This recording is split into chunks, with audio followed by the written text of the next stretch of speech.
Dans un coin du monde, une mère et son fils partageaient un lien spécial.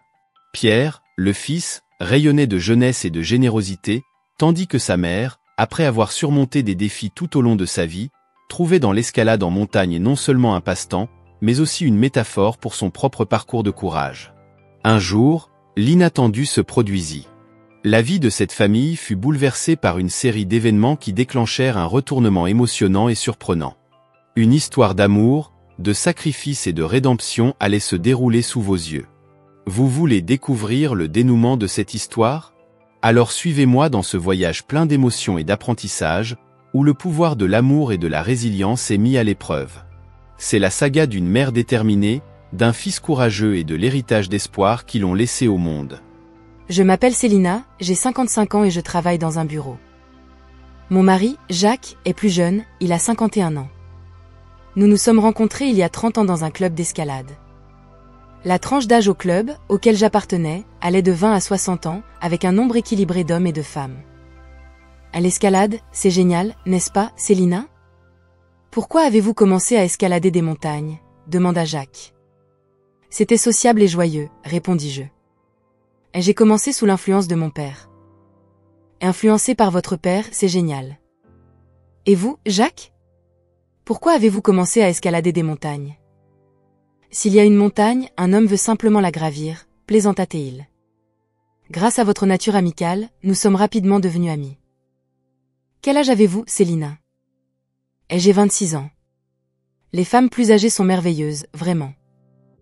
Mais si je suis plus âgée, cela signifie que vous êtes plus jeune, non? Et j'ai 22 ans. Et waouh, vous êtes si jeune.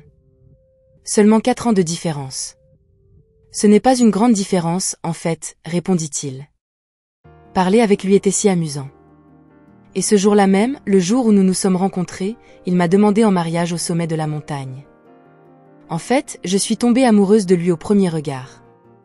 J'avais déjà donné mon cœur à lui pendant notre escalade, alors j'ai accepté sa proposition de relation sur place. Depuis le jour où nous nous sommes rencontrés, nous sommes devenus un couple, l'escalade étant notre passe-temps commun. Nous ne manquions jamais de sujets de conversation en profitant des activités du club d'escalade. 1 an après le début de notre relation, j'ai découvert que j'étais enceinte. Cela nous a amenés à nous marier. Après le mariage, j'ai réalisé que mon mari n'avait pas beaucoup d'économies, bien qu'il travaille dur comme employé dans une entreprise. Il était encore jeune, à 23 ans, et son salaire était inférieur au mien. Plutôt que de ne pas avoir d'économies, il semblait plus avoir le genre de personnalité qui dépensait son salaire dès qu'il le recevait. J'étais en congé maternité lorsque j'ai atteint mon 9e mois de grossesse. Pendant ce congé, je pouvais recevoir un salaire de mon entreprise, mais il était inférieur à ce que je gagnais en travaillant. À cause de cela, je dépendais beaucoup de mes parents, qui habitaient à proximité, pour un soutien financier. Mes parents ne m'aidaient pas seulement financièrement, mais aussi de diverses autres manières. Cela m'a permis de mettre au monde un garçon en toute sécurité. Nous avons nommé notre fils Pierre et l'avons élevé avec soin. Avant que Pierre n'ait 1 an, j'ai repris le travail. Le travail était difficile, mais nous avons travaillé dur pour maintenir le double revenu. Pierre a grandi en bonne santé et fort. Le temps a passé rapidement et, avant même que nous ne nous en rendions compte, Pierre avait 24 ans. Après avoir obtenu son diplôme universitaire, notre fils a quitté la maison et semblait travailler dur de son propre chef. Il nous a contactés, disant « J'ai quelque chose d'important à discuter avec vous. S'il vous plaît, gardez le prochain dimanche libre. » Et aujourd'hui, c'est ce dimanche-là. Mon mari et moi étions tous deux nerveux quand la sonnette a retenti et que nous avons ouvert la porte d'entrée. Là se trouvaient Pierre et une femme de son âge. À côté de lui, elle était une jeune fille discrète, très adorable. Père, mère, laissez-moi vous présenter. Voici Amélie, avec qui je suis actuellement en couple. Enchanté de vous rencontrer, dit Pierre. Amélie inclina légèrement la tête. C'est une fille adorable, dis-je. Entendant cela, mon fils sourit heureux. Je pense à me marier avec Amélie, annonça Pierre, se tenant aux côtés d'Amélie. Apparemment, elle était l'une des employées de Pierre. En apprenant que mon fils allait se marier, j'ai savouré profondément le bonheur. J'étais visiblement émue. Qu'est-ce que c'est, maman, devenir tout sentimental comme ça, dit mon fils. Alors, qu'est-ce que tu aimes chez Amélie? J'aurais pu être indirecte, mais j'ai demandé directement. Elle est généralement calme, mais j'aime comment elle peut dire ce qu'elle pense quand cela compte. Elle n'hésite pas à dire ce qu'elle veut, même à son patron, dit Pierre. Nous, Pierre, allons éviter les critiques, d'accord, dit Amélie, sur un ton plaisantant. Tout le monde riait en voyant l'atmosphère harmonieuse entre eux, ce qui me rendait incroyablement heureuse. Après le départ de Pierre et de sa fiancée, j'ai parlé à mon mari. Elle est une fille adorable, n'est-ce pas, dit mon mari. Eh oui, très adorable. J'ai vu à quel point tu semblais enchanté par elle, Jacques. Et en effet, c'est une fille très belle. Oui, notre fils a bon goût. Et est-ce que je semble encore jeune, demandai-je. Tu as l'air plus jeune que ton âge, mon amour. J'ai déjà 52 ans et mon mari va bientôt en avoir 48. 2 ans après la proposition de mariage, notre fils, maintenant âgé de 26 ans, et sa femme sont venus nous rendre visite. Avant de continuer notre histoire, saviez-vous qu'il est possible de vivre une vie longue et saine après 35 ans? Découvrez les secrets d'une longévité éclatante en accédant au site web mentionné dans les commentaires. Cliquez sur le lien ci-dessous pour télécharger maintenant et commencer à transformer votre vie et à vivre de longues années. Poursuivons l'histoire.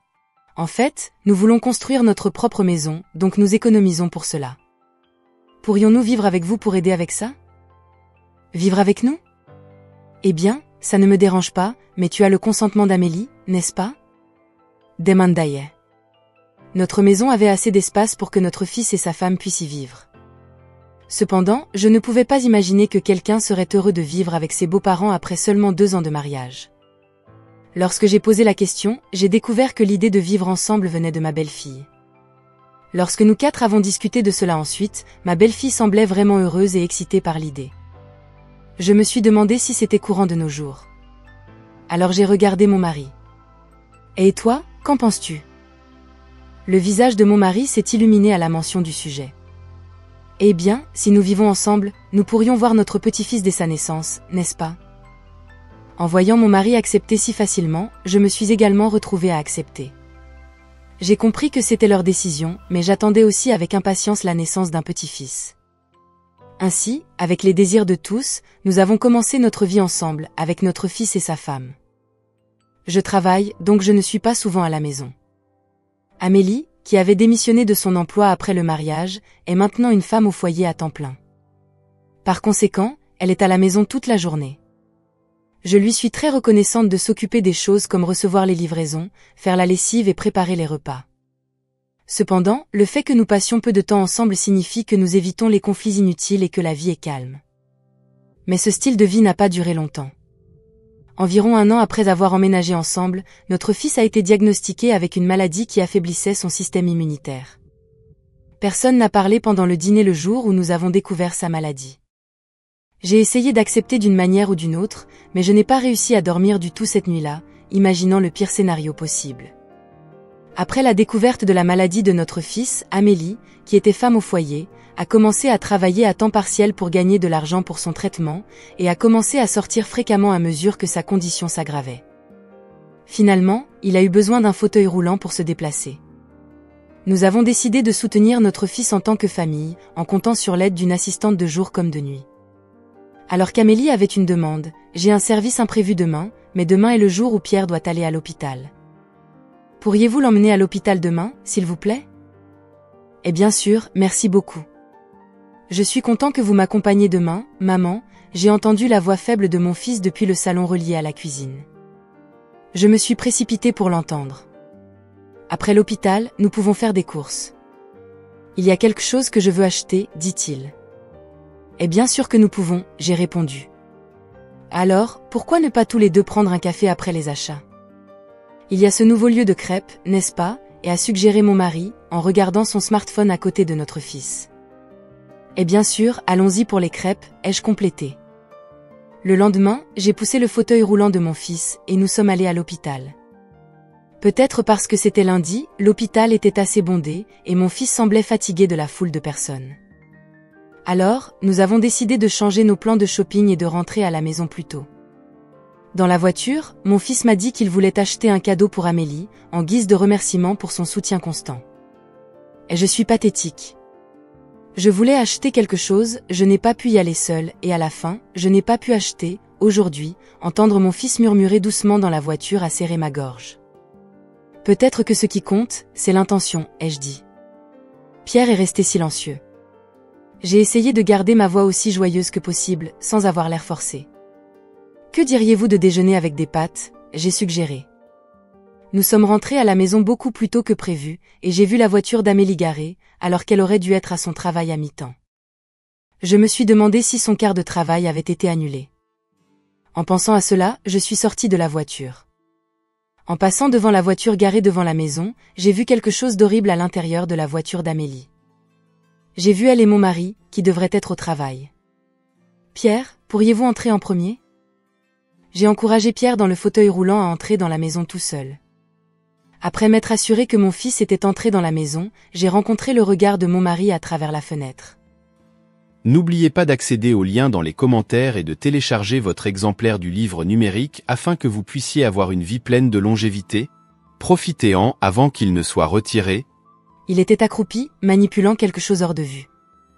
Curieuse, j'ai regardé à l'intérieur de la voiture de ma belle-fille et j'ai vu mon mari essayer de boucler la ceinture de sécurité dans l'espace exigu de la voiture. Le siège de la voiture était incliné, et mon mari était sur Amélie, en contact étroit. Clairement, ce n'était pas une situation appropriée pour un beau-père et une belle-fille. Tac tac. J'ai tapé sur la vitre de la voiture et leur ai dit d'entrer. Et alors, qu'est-ce que vous faisiez exactement dans cette voiture étroite ? J'ai confronté mon mari et ma belle-fille dans un espace séparé par une porte de la pièce où mon fils se reposait. Il était évident pour quiconque qu'il n'y avait pas d'excuse pour leur situation. Pourtant, aucun des deux ne semblait perturbé, attendant silencieusement que l'un d'eux parle. Mon mari a grogné. « Comme tu l'as vu, il n'y a qu'une chose qu'un homme et une femme font dans une voiture étroite, n'est-ce pas ?» Il a répondu avec défiance. Je n'avais jamais vu une expression aussi laide sur son visage auparavant. Son attitude et ses paroles ont instantanément fait bouillir mon sang. Il y a un homme et une femme, vous êtes dans les positions de beau-père et belle-fille, et il y a une différence d'âge significative, n'est-ce pas ? L'âge n'est qu'un nombre. Tout se résume à l'apparence, n'est-ce pas ? Je parais plus jeune maintenant, plus en forme que le Pierre malade, a dit Amélie. Et alors, tu penses ça ? J'ai demandé. J'aidais juste Amélie. Elle pleurait en secret, sachant que la vie de notre fils est courte. Je lui ai juste parlé, c'est tout, a expliqué mon mari. Et vous avez simplement profité de la situation, et Amélie, vous êtes d'accord avec ça ? J'ai interrogé ma belle-fille, qui était à côté de mon mari avec une expression mécontente. Moi aussi, je veux vivre une vie amusante. Je déteste devoir jongler avec un travail à temps partiel, des visites à l'hôpital et les corvées quotidiennes parce que je dois souffrir pendant que d'autres profitent encore de la vie, n'est-ce pas ? Dit-elle. C'est triste pour elle de passer ses jours à s'occuper d'une personne malade et à travailler, a dit mon mari, en s'immisçant. Ne te mêle pas de ça, ai-je crié fort pour arrêter mon mari. Contrairement à Pierre, Jacques a de l'argent et est en bonne santé. Alors, il peut satisfaire divers désirs, a dit ma belle-fille à ce moment-là, et je ne pouvais plus regarder leur visage. Alors, vous êtes tous les deux impliqués depuis que Pierre est tombé malade ? Exactement, a calmement répondu mon mari. Ensuite, la porte du salon s'est ouverte, et là se tenait mon fils manœuvrant son fauteuil roulant avec des bras tremblants, les regardant avec colère. Et vous voulez dire que tout ça est vrai ? Pendant que je souffrais de ma maladie, vous deux vous entendiez très bien, mon fils les a confrontés à voix haute. Mais, compte tenu de son état affaibli, même par l'effort a dû être difficile, je suis allée à côté de mon fils et ai posé ma main sur son dos. Pierre n'a pas le droit de crier sur moi, a levé la voix ma belle-fille. Avant de continuer, je pensais que je me mariais pour une vie heureuse. Bien que je sois à la retraite après le mariage, j'ai fini par devoir travailler à nouveau, et mes jours se sont réduits à un cycle de visites à l'hôpital, de travail à temps partiel et de tâches ménagères. Je n'ai même pas pu faire du shopping ou voyager. J'ai réprimé mes désirs en prenant soin de vous tout le temps. Elle parlait comme si elle avait tout sacrifié, mais la réalité était différente. Elle ne prenait guère soin de mon fils. Elle travaillait pendant la journée, et c'était moi qui m'occupais principalement de lui la nuit. Nous avions convenu de partager équitablement les tâches ménagères après qu'elle a commencé à travailler, mais je finissais par faire la plus grande partie parce qu'elle disait que son nouveau travail était difficile. Je fournissais pour les dépenses domestiques et prenais tout en charge, me demandant si j'étais utilisée seulement comme aidant. Malgré tout, j'avais coopéré parce que je comprenais à quel point c'était pour elle d'avoir un mari gravement malade à un jeune âge. Mais être traité ainsi était impardonnable. Pourtant, mon mari semblait totalement indifférent à mes sentiments. Il semblait avoir beaucoup de ressentiment sur diverses choses, mon mari. Alors, il a dit avec un sourire, j'ai vu sur son visage avec sa condition. Tu ne pouvais pas sortir, ta femme le pouvait. Quelque chose qui n'a pas de prix. À cause de ta maladie, c'est naturel pour elle de quitter celui qui ne cause que des problèmes. Exactement, ne me fais pas passer pour le méchant. Le méchant, c'est toi d'être malade. Je ne pouvais contenir ma colère envers une épouse qui ne fournissait pas de soins, ne contribuait pas au soutien du ménage, et un mari qui pouvait s'abaisser à insulter son fils luttant contre une maladie. Ça suffit, tous les deux, parce que mon fils, qui pensait même à acheter un cadeau pour sa femme après la visite à l'hôpital, doit supporter ça. J'ai demandé. Divorçons, j'ai dit ça à mon mari. Je veux divorcer de toi. Cela me convient. Je suis plus heureux avec quelqu'un de plus jeune et plus beau qu'une personne plus âgée, de manière oisive, dit-il, en passant son bras autour de ma belle-fille. Et Amélie, je veux aussi que tu divorces de mon fils, a dit ma femme d'une voix tremblante, espérant qu'elle soit d'accord. Négatif, Pierre, elle a répondu immédiatement. Si je me divorce de toi maintenant, je ne recevrai aucun héritage, n'est-ce pas? Toutes les difficultés que j'ai endurées, je pense mériter ton héritage, elle a complété. De quoi tu parles? S'il te plaît, divorce juste de mon fils et fais ce que tu veux avec cet homme. Perplexe, c'est comme si elle souhaitait que mon fils quitte ce monde plus tôt en parlant d'héritage alors qu'il est encore en vie.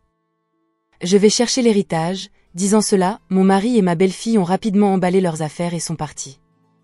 Restant perplexe à mes côtés, mon fils a montré sa résolution.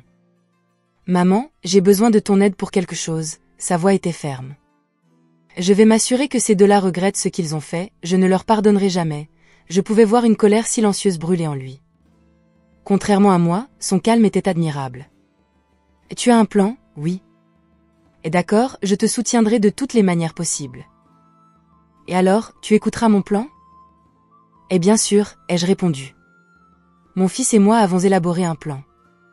Finalement, seul mon mari est revenu à la maison tenant un papier de divorce et nous avons rapidement finalisé le divorce. Quant à ma belle-fille, peu importe combien mon fils et moi avons essayé de la contacter, il n'y a pas eu de réponse. 5 ans plus tard, mon fils est décédé. Je n'arrive toujours pas à surmonter le désir qu'il aurait pu vivre plus longtemps. De nombreuses personnes, y compris des professionnels de la santé et des collègues de l'entreprise où il travaillait avant de tomber malade, se sont réunis aux funérailles de mon fils. Parmi les nombreux présents, j'ai repéré 2 visages que je n'avais jamais oubliés au cours des 5 dernières années, mon ex-mari et la femme de mon fils. En m'approchant d'eux, j'ai réalisé que tant mon ex-mari que ma belle-fille semblaient considérablement épuisés. Mon mari, qui se vantait autrefois que l'apparence était tout, semblait plus vieux que son âge réel, avec des joues creuses par le soleil, et ma belle-fille avait perdu son charme initial, son visage était maintenant rugueux et fatigué. Tous deux étaient habillés de vêtements usés. Dès qu'ils m'ont vu, leurs yeux se sont illuminés comme ceux d'un chat qui a trouvé sa proie. « Je suis là pour l'héritage », m'a-t-elle dit, comme si c'était la chose la plus naturelle du monde. Je mérite l'héritage pour tout le soin que je lui ai donné, c'est juste, oui. Et il doit y avoir un héritage. Tu ne prévois pas de tout garder pour toi, n'est-ce pas, ai-je demandé. La propriété d'un enfant doit être héritée par les parents, même si nous divorçons à cause de l'infidélité, le lien entre parents et enfants ne peut être rompu. J'ai aussi droit à l'héritage de Pierre, allons-y, nous a-t-elle donné de l'argent. Cet homme n'avait aucune économie, et ces 5 dernières années ont été très difficiles, mais j'ai enduré, pensant que c'était juste jusqu'à ce que je reçoive l'héritage de Pierre. Tu me pardonneras pour l'affaire d'il y a 5 ans, n'est-ce pas, a dit ma belle-fille. Le changement chez ma belle-fille a provoqué un rire amer. Elle l'appelait autrefois doucement Filippo, et maintenant c'est juste cet homme. La seule raison pour laquelle mon ex-mari avait de l'argent à dépenser librement était que je lui donnais une allocation depuis le début de notre mariage. Je gagnais plus que lui, donc je lui donnais une allocation mensuelle. Limiter ses dépenses pourrait le conduire à cacher son salaire ou à ne pas contribuer aux dépenses du ménage, ce qui serait catastrophique. Donc, dès le départ, donner un peu plus comme allocation était juste pour éviter des dépenses inutiles ou la dissimulation d'argent. En économisant ainsi, j'ai protégé nos finances. Mais divorcer de moi pour épouser une femme plus jeune ne changerait pas sa nature. Il n'est toujours pas bon pour économiser de l'argent et dépense tout ce qu'il a. Ils ont peut-être quitté avec un grand bruit. Mais leur vie doit être devenue beaucoup plus difficile. En apprenant la mort de mon fils, je ne sais d'où ils sont venus réclamer de l'argent. Donne-nous l'héritage tout de suite. Il doit y avoir des économies pour une maison, non? Si tu as tout dépensé, je ne te pardonnerai pas. Ils sont venus vers moi en exigeant, mais je suis resté ferme et ai dit durement. Il n'y a pas d'héritage pour vous. Que veux-tu dire par là? C'est ce que je veux dire. Je leur ai montré un document, dès qu'ils l'ont vu, leurs visages sont devenus pâles. Donne-moi ça, elle m'a arraché le document avec ses épaules tremblantes. Un certificat de don. Elle a lentement lu les mots sur le document. Exactement, récemment, mon fils, réalisant que son temps était compté, a fait don de toute sa fortune à une institution de recherche médicale.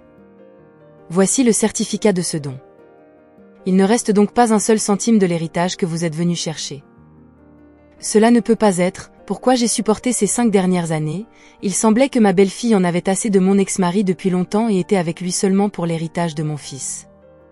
Oh alors, donne-moi de l'argent, j'ai été celle qui s'est occupée de ton fils, l'a emmené à l'hôpital, a travaillé à mi-temps, je me suis sacrifiée pour lui, alors je mérite un peu d'argent. Elle était tellement désespérée d'argent qu'elle l'exigeait de moi. Puisque vous deux êtes partis sans laisser de note ou adresse, je ne vois aucune raison de vous en donner. Vous avez fait votre choix en partant, et maintenant vous devez en assumer les conséquences. Avec un soupir de déception, ils se sont retirés, sachant qu'ils ne pouvaient rien obtenir de moi. Après leur départ, je me suis assise, seule dans la tranquillité de ma maison. Malgré la tristesse de la perte de mon fils, je me sentais soulagée de ne plus avoir à supporter les demandes égoïstes de mon ex-mari et de ma belle-fille. Mon fils, parti trop tôt, avait trouvé la paix, et j'ai réalisé que ma propre paix commençait maintenant. Il y a quelque chose que je n'ai pas pu vous dire, donc laissez-moi vous le dire maintenant, bien ici. On m'a demandé, je me suis préparée à révéler une autre vérité à la femme de mon fils qui me regardait avec colère. Et vous n'êtes plus la femme de Pierre, le divorce a déjà été finalisé depuis longtemps, donc vous n'avez aucun droit à l'héritage de Pierre. C'est un mensonge. En fait, le jour où leur affaire a éclaté, mon fils enregistrait leur conversation derrière la porte où je les interrogeais tous les deux. Dès qu'ils sont sortis de la maison, mon fils et moi avons emmené cet enregistrement chez un avocat. Lorsque nous avons exprimé le souhait de divorcer de sa femme, devenue inaccessible en raison de l'infidélité, nous avons été conseillés d'aller au tribunal. Nous avons procédé à une notification publique, et le procès a commencé en son absence. Le divorce de mon fils a été rapidement accordé. Si mon ex-mari aimait vraiment ma belle-fille, il aurait pu l'encourager à divorcer et à se marier avec lui à un moment donné, mais en fin de compte, il voulait juste une femme jeune pour lui céder et prendre soin de lui. Tous les deux attendaient simplement que Pierre meure sans rien faire pour changer leur propre situation. C'est pourquoi ma belle-fille n'a pas réalisé qu'elle était célibataire maintenant, et mon ex-mari ne voulait pas abandonner une épouse jeune qui prenait soin de lui. J'ai soupiré profondément avant de me retourner pour les regarder à nouveau. De plus, j'ai déposé une demande d'indemnisation contre eux deux pour adultère. Ne vous inquiétez pas, vous paierez la compensation. Vous ne pouvez pas être sérieuse, nous sommes déjà endettés, nous pensions que l'héritage réglerait la dette, mais maintenant nous n'avons aucun moyen de payer. Pourquoi exigez-vous une compensation maintenant? Et j'ai toujours eu l'intention de réclamer une compensation, vous deux avez disparu avant que je ne puisse le faire, maintenant que vous êtes revenus, il est évident que je vais exiger. Au fait, j'ai tout enregistré ce que vous avez dit depuis votre arrivée, essayer de nier l'affaire maintenant ne fonctionnera pas, ai-je dit fermement. Avec cela, ils semblaient furieux, essayant tous deux de s'approcher de moi. Eh bien, que faites-vous? À ce moment-là, l'équipe médicale et les employés de l'entreprise présents les ont retenus. Et alors, ça va? M'ont-ils demandé. Eh oui, merci. Tandis qu'ils étaient retenus, mon ex-mari et l'ex-femme de mon fils continuaient de crier, demandant de l'argent. Peu de temps après, le son d'une voiture de police s'est approché, et les policiers sont arrivés. Et vous deux êtes suspects de fraude, nous devons vous emmener au poste de police, et a déclaré le policier. Il semble que quelqu'un aux funérailles de mon fils ait dû appeler la police. Les deux ont été emmenés par la police. Plus tard, j'ai appris de la police que mon ex-mari et l'ex-femme de mon fils avaient eu recours à la fraude pour payer leurs dettes. Une enquête plus approfondie a révélé plus de crimes, et ils passeraient du temps derrière les barreaux. Il était surprenant qu'ils aient eu recours à la fraude, les deux qui avaient insulté mon fils maintenant confrontés à des conséquences sociales. L'ex-femme de mon fils avait gaspillé sa jeunesse, un moment crucial de sa vie, dans des bêtises. Ainsi, je n'avais plus de pensée pour les deux, qui s'étaient même impliqués dans des activités criminelles. Je ne sais pas l'ampleur de leurs dettes, mais ils pourraient être poursuivis pour des paiements jusqu'à leur mort. Je ne recevrai peut-être jamais la compensation que j'ai demandée, mais cela ne m'importe plus. S'ils souffrent, je souhaite juste qu'ils endurent cela loin de moi. Des années ont passé depuis la mort de mon fils, mais je reçois toujours des lettres de remerciement de patients chaque jour, reconnaissant pour son don. En lisant ces lettres, je suis fière de la décision de mon fils. Sa décision d'attendre sa mort pour bénéficier à d'autres a garanti qu'aucun centime ne soit destiné à ces deux-là, et ses contributions aident encore beaucoup. Quand il m'a parlé de son plan, mon fils a dit « Je suis désolé, je ne peux rien te laisser, maman. » Mais même des années après ses funérailles, je continue de recevoir des lettres de gratitude pour mon fils, son choix reste une source de vie pour les autres. Quelle fierté! J'ai eu la chance d'avoir un fils aussi merveilleux. J'ai choisi de continuer à travailler même après ma retraite, mon travail est gratifiant et agréable. Je suis vraiment reconnaissante. J'ai acquis des qualifications et des connaissances professionnelles quand j'étais plus jeune. À cette époque, j'étais désespérée de m'occuper de mon fils, travaillant dur pour augmenter mon salaire grâce à l'étude de qualification. J'ai suffisamment de biens pour vivre seule et je dois tout cela à mon fils. J'ai continué mon passe-temps de l'escalade en montagne. Pierre, merci, je veillerai à profiter au maximum du reste de ma vie, alors attends-moi là-bas, ai-je dit à mon fils, souriant devant sa photo dans le cadre. Au fil des années, la perte de mon fils Pierre a été un voyage de découverte de soi et de croissance. J'ai trouvé du réconfort dans ses souvenirs et dans la certitude que sa générosité continuait à bénéficier à d'autres personnes. J'ai décidé de canaliser mon énergie vers des causes qu'il appréciait, comme la recherche médicale et le soutien aux patients en traitement. J'ai fondé une organisation dédiée à promouvoir le bien-être des personnes atteintes de maladies graves et de leurs familles, en l'honneur de l'héritage de Pierre. Avec le temps, la douleur de la perte s'est atténuée, remplacée par un sentiment de but renouvelé. L'escalade en montagne, une passion partagée avec mon fils, est devenue non seulement un passe-temps, mais aussi une métaphore de mon propre cheminement vers le dépassement. À chaque pas vers le sommet, je sentais sa présence à mes côtés, m'inspirant à atteindre de nouveaux sommets de courage et de détermination. Au fil des ans, mon organisation s'est développée et a étendu ses activités, touchant un nombre croissant de personnes dans le besoin. Témoigner de l'impact positif du travail accompli m'a apporté un profond sentiment de gratitude et d'accomplissement. Bien que le souvenir de Pierre reste présent, son esprit vit à travers les actions que nous menons en son nom. Alors que le soleil se couche sur l'horizon, reflétant ses couleurs douces sur les montagnes lointaines, je me sens en paix. Pierre a toujours été un amoureux de la nature, et en des moments comme celui-ci, je ressens sa présence plus que jamais. Je regarde le ciel étoilé, m'émerveillant devant l'immensité de l'univers, et je sais que, où qu'il soit, mon fils veille sur moi. Et ainsi, je continue mon voyage, guidé par la lumière de la mémoire de Pierre et par l'espoir d'un avenir meilleur pour tous. Je sais que tant que je respirerai, son héritage d'amour et de compassion vivra en moi, illuminant le chemin à venir. Et tandis que je continue d'escalader les montagnes de la vie, j'emporte avec moi non seulement le souvenir de mon fils, mais aussi la promesse que son esprit ne sera jamais oublié. Alors que nous arrivons à la conclusion de ce périple émouvant, il est inévitable de ne pas méditer sur les précieuses leçons que cette histoire nous a léguées. La saga de cette mère et de son fils souligne le pouvoir de l'amour inconditionnel, le courage face aux défis et la rédemption dans les moments les plus sombres. En affrontant les adversités, cette famille nous a montré que, même face à l'adversité, l'amour et la résolution peuvent nous porter au-delà des circonstances les plus difficiles. Le sacrifice du fils, tant en vie qu'après son départ, résonne comme un puissant rappel de l'impact durable que nous pouvons laisser lorsque nous choisissons de vivre avec compassion et générosité. De plus, cette histoire nous invite à réfléchir sur nos propres vies et relations. Combien de fois avons-nous laissé passer des occasions d'aimer et de pardonner ? Combien de fois avons-nous dévié du chemin de la véritable bienveillance et compassion ?